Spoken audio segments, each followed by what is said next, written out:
Being here for IrishBoxing.com with Emmett Brennan. Emmett, first off, live from New York City, the city that never sleeps.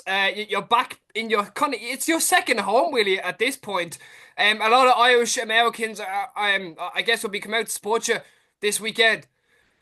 Yeah, so this is obviously my second fight here. I spent a lot of time over the last 2 or 3 years in New York, and I've built up some very good connections with the Irish American community, and we've done very well on ticket sales for Friday night. So yeah, looking forward to putting in a good performance and getting up some big fights in 2025. Listen, just talk to me the last time out. Another fight in the Tree Arena, second time round. Not many get that opportunity. So few fights into their career. What was that like? Yeah, great experience. Look, when you're fighting in the straight arena, a kilometre from your house, from where you grew up, it's always a dream. And um, obviously, I fought there on Katie's undercard, but that was at like 5 o'clock in the day. Mm, This time I was scored before the last fight, and there was a huge crowd there and a great atmosphere. And that's what you box for, that's yeah. what you train for, and that's why you make all the sacrifices for us to be in them fights on the big stage, in Mm, front of a big audience, mm. on the likes of UFC Fight Pass, shown all around the world. That's what you make all the sacrifices for. So the dream comes through. Now it's just about building on that experience and getting better and Mm. making sure it's not a once off, it's happening quite regularly. So Yeah, that's the goals and the ambitions for me yeah. heading into 2025. It was a great fight between you and Kevin. And obviously there was a few things with the scores. Were you scoring it in your head as you were going along the fight, or was your cornerman telling you or anything like that how the scores were going? Yeah, obviously you have an idea of how a fight is while you're in Yeah, there. There's no better view than being in there. And yeah, we knew it was tight. As I said afterwards, I thought I caught Kevin with the cleaner shots. He definitely worked a lot harder on the inside. Um, the difference was my shots were a little bit more telling than his shots. That's what the judges saying. It was a close fight. I looked at it back. I see why people give it to him. I see why people give it to me, and I see why people go with draw. It yeah. was a close fight. There has to be a winner. Mm. And look, the good thing about when you have fights like that, and a lot of people are talking, they're always built for a rematch. Yeah. Um, so like, there's a positive that comes out of it, even for Kevin, that he thought he was on the wrong side of the scoreline. But you look at the bigger picture, you get a rematch on a bigger stage. It's Mm. worth more financially to both people. So you can never come, although there's a bit of negativity from it. I always look at the positives. We're Yeah, both going to be paid probably a lot better for a rematch, and yeah. for employees fighting, it's about making money. Yeah. Can you just talk to me? Because we've heard rumors that there's been rumors obviously flying around for loads of fights, and you against Kevin in a rematch in the most coveted sports arena in combat sports, the Mecca, MSG Madison Square Garden. Can you tell us anything about that? Yeah, like look, it's not up for me to announce anything like that, but I seen about 3 or 4 weeks ago, Kevin's manager Mick did sort of announce that. I think that was a boxing day night, probably a little bit not his place to announce it, but he basically said that the rematch is happening. Look, but as I said after the fight, I'd give Kevin a rematch, not a problem. It was a close fight, but stand by my word. That's a fight that I have agreed to. If they've agreed to it, I wouldn't say they're gonna turn down an opportunity for a rematch in MSG on Paddy's Day. So it looks like that will be the fight after this. But again, for me to come out and announce that it's only a fight that I've agreed to. There's nothing. That's the promoter's job to come out and say, yeah, it's definitely happening. But on my teams, yeah, I have no problem with it. Mm. And like even like if it does happen, fingers crossed it does happen. Defending the Celtic title in MSG is something that's historical in itself, Emmett. Yeah, of course, but like if you're gonna have that rematch, you want it for the Irish title, you want it over 10 rounds. You've Yeah. already fought for the Celtic title in what was a cracker. It would make sense to have that now for the Irish title. As I said, over 10 rounds. You would be hoping your co-main event. You seen last time it was a cracking fight. I'm doing well with tickets over here. I have a good bit of fan base over here now. People support me. Irish Americans, Irish people that live over here. So I'm building up quite a following over here, and if that fight was to come off, I'm sure I do very well in ticket sales, and there would be a want for that fight to be main event. Like, obviously before that, you're all eyes and ears and everything else onto Friday night. How's training been going, Emma, and what's it like being back over in America? Yeah, it's sort of like a different scenario this time being Yeah, over in America. Last time I was over here, sorry, it's a bit noisy. Last time I was over here, it actually came over with a fractured hand, and preparation for the fight wasn't as good as what it should have been. And we were in with quite a tough operator, and just a lot of things went wrong in the lead up to the mm, fight on the American debut, which you don't really want to happen. yeah, This time I've sort of like everything's in order. There's no injuries. There's nothing that doesn't mean stopping me in camp. Weight is good. Working with nutritionists.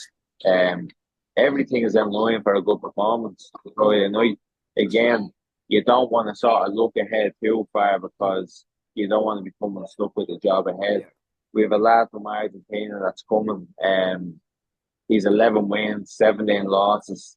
He's coming off the back of a draw there 3 weeks ago against a lad that had 17 wins and 4 losses. So that's a good draw. That's only 3 weeks ago. So he's in a little bit of form. He comes to fight, yeah, which is good because you know you're going to be in a live fight. For him, because he comes to fight, he leaves himself a little bit vulnerable defensively, and that's what I have to try to capitalise on. mm. We have a game plan, and it's to try to follow through with that game plan on Friday night. Like, you're obviously you're four. Is it 4-0, Emmett? You're 4-0. I'm 4-0 at the Yeah, so moment. so This is the he's fifth fight. he's 4-0. So you're 4-0, and he's had a lot of fights. Do you think he's underestimated, obviously, with the record? But again, you have an Olympic pedigree, you have a great amateur background and a great amateur style. Do you think that'll play to your advantage and to your style on Friday night? Yeah, like you look at him, I'm 4-0, but the first fight is a 6 rounder. The last 3 fights are Yeah, 8 rounders, so it's not like 4-0 where you've done a 4 rounder and 3 6 rounders. I have a little bit of experience, and they've been in at good level on big shows, so probably the lack of fights I still make up for in big time experience. Um, and then you have your amateur background, you have the age of being yeah, 43, so I don't really read too much into the likes of that. yeah, Like it's gonna be an 8 rounder on Friday night. Like I can do 8 rounds in my sleep. Like yeah, that's yeah, why I'm adamant that the fight after this has to be a 10 round. I don't want to push up to 10 rounds as soon as possible. I want to be back in them big fights as soon as possible. But again, this all lies on how I perform on Friday night. This lad, as I said, he's gonna come to win. Probably why he comes unstuck so many times is yeah. he's a bit gun ho, and he's a little bit wild, and he's looking for the knockout himself, and what he lacks in that technical ability he makes up for in awkwardness and sort of that gun ho attitude. So although his record 11-17, it's not an easy fight by all means, and it's not something that I'm looking past. Yeah, like I think the great thing with those American matchmakers, Emma, I think you agree with me as well. They're not putting you in with a fella that's gonna fall over in 1 or 2 rounds. They're putting you in with tough operators to test you. Yeah, like that second fight we had sorry, the third fight Yeah, against Devon Lee over here, he was a tough cookie. Like I hit him with some big shots, and he just came through them, not a problem. So the journeymen in America and journeymen in Europe are two completely yeah. different things. On what Um, scale, Emma? in terms of toughness, in terms of like getting the rounds out of Yeah, them, in terms of actual ability, like you'll have someone like in Europe that are basically coming to get knocked out, or they're coming to run and just avoid getting hit for 6 or 8 rounds. In America, they'll stand and have a scrap. Like the journeymen, they have a little bit of technical ability. It's not like they're just like coming in from being a postman or coming in from working on yeah. site for the last 5 days. They come like they do come to point. They come to put it up to you. Anyone that's fought over here against journeymen will tell you the exact same thing. They don't come and lie over.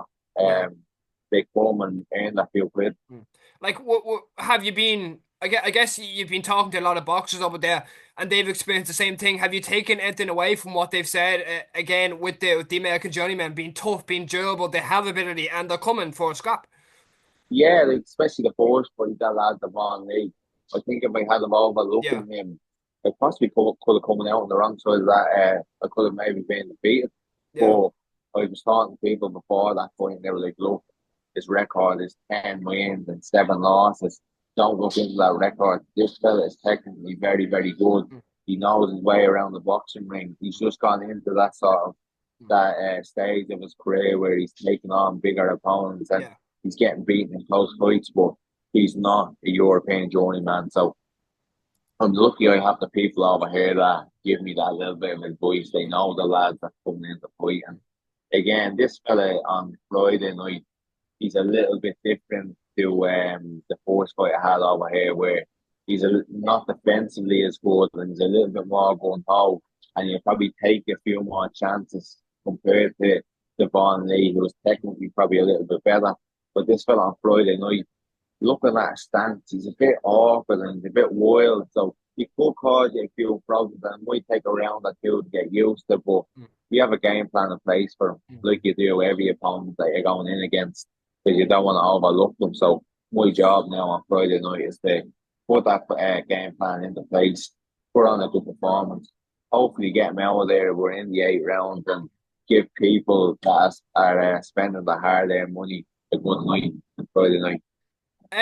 would you sit down at all, Emmett, and would you study videotape of your opponents? Let's say, like, sit down with a notebook and a pen. Would you be scribbling down notes of your opponents watching videotape, or you more just like, listen, if it comes, whatever comes in the ring, let's see what happens?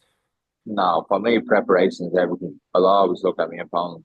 I'll Yeah, always look at the strong points and the weak points. A lot of what you'll do when you're looking at something, you'll just look at what they do bad. It's also important to look at what they do well so you can yeah, maybe counter that or try stop them from doing what they do well by nullifying it. So yeah, I always prepare well and I always look at what they do well, what they don't do well, and then come up with a game plan how to beat them. That's normally how I go about yeah. things. And then obviously our training in the lead up to that fight is going over that game plan. Mm, You know yourself, it's a sport, a sport as well that you have to be able to think of on the yeah. job. So Mm, you have to make quick decisions that okay, this game plan isn't working, maybe switch one or two things and go mm, from there. So that's where the experience comes into it. And yeah. being fighting for 23 years, that's where that comes into it. Be able to switch things up on the fly. Mm. That's a long time, Emmett. 23 years in the game. And I guess it comes used to you and comes natural when you're able to be like, okay, let's say you get hit with a big shot, for example, like, okay, switch up the game plan here. Let's go on the back foot for a bit and let's start using the jab again. That kind of way. Yeah, so that's what probably happened with Kevin. The initial plan was to stand from with the first right hand I threw in that fight. Me hand sort of went. Yeah, The hand went, and every time I threw, I was getting an aching pain of the hand. So I realised I couldn't really stand on the inside as much, and I had to sort of change things up a little bit. So that's where it was go back to mid range, yeah. catch him with the 1-2, or catch him with the left hook right hand, and then move off or something like that. It was about changing things on the fly, and that's where 23 years of experience and 23 years of having skin in the game comes in, having that experience to make that decision there and then, because um, a lot of the times that's the difference between someone that's good and very good and someone that's very good and elite is being able to make them sharp Yeah. decisions on the go in the middle of a fight when something goes wrong or something isn't going your way. That's where that experience comes into. After Friday night, and again, fingers crossed, hopefully a win comes true. Will you be coming back to Dublin, or would you be staying based in America and just literally just keeping the head focused and straight down and seeing what's next? I don't know. We'll be back in Dublin next week. Dublin's home. Uh, Dublin Dublin, Docklands. yeah, Dublin's home. So I'm back next week.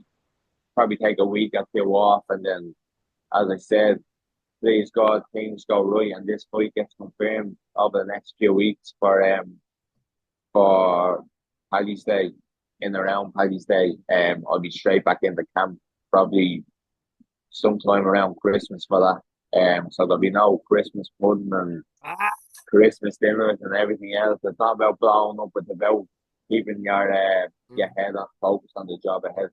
Speaking of like keeping your head off, like when after training, like getting away from boxing for a small, but like, would you be watching it on telly? Like, would you be like, how would you take your mind off things? Yeah, I look at a lot of box. Um, I would look at a lot of boxing. Like my whole life is revolved around boxing. I own a boxing club in Dublin, so that's my job when I'm not Yeah, actually fighting. Now I'm not training myself. I'm in coaching other people. Um, if I'm not there, I'm down in Dublin Docklands training. So mm, basically boxing's on my yeah, brain 24/7. There's no getting away from it, unfortunately.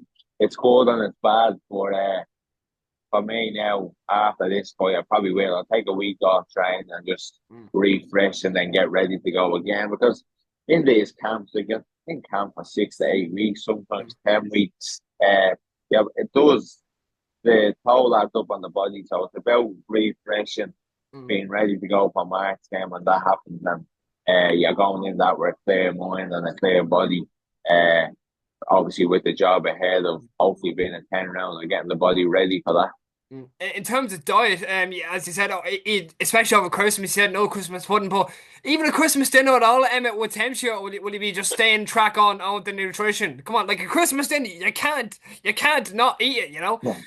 You'll obviously have a Christmas dinner. You'll enjoy yourself for 1 or 2 days. But Yeah, um, again, as you said, with the experience, with what potentially lies ahead, it's about not blowing up too much. It's about getting everything ready for the task ahead. And obviously, the lighter you come in the camp, the easier you make that because you're focused now on training camp is about performance and not bringing the weight down. yeah. Um, so for me, it's about being as big as possible at silver middleweight and as strong as possible at silver middleweight.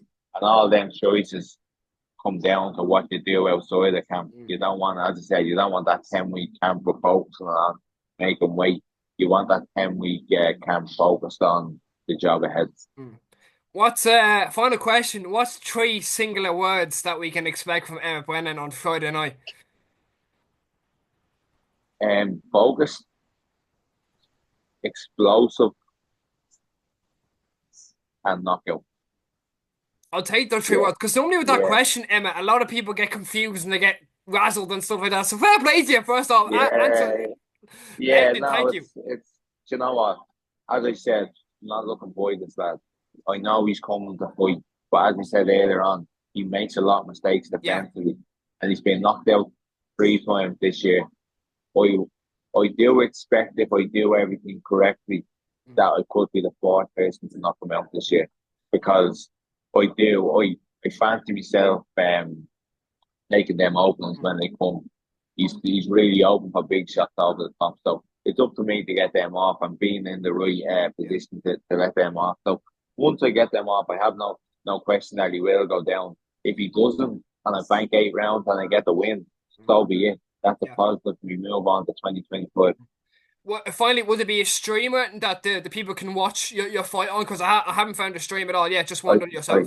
I think it's on boxing.com. It's like bxng.com. I think it's an Okay. app or something like that. So that's where the stream is, as far as I know. Um, Other than that, I'll have a word with the promoter over the next day or two and see if that's the 100% going to be the stream. Yeah. Okay, Emmett, as always, live from New York. Really appreciate taking time out of your day. Have a blessed day, and thank you so much. Thanks for having me, Matt.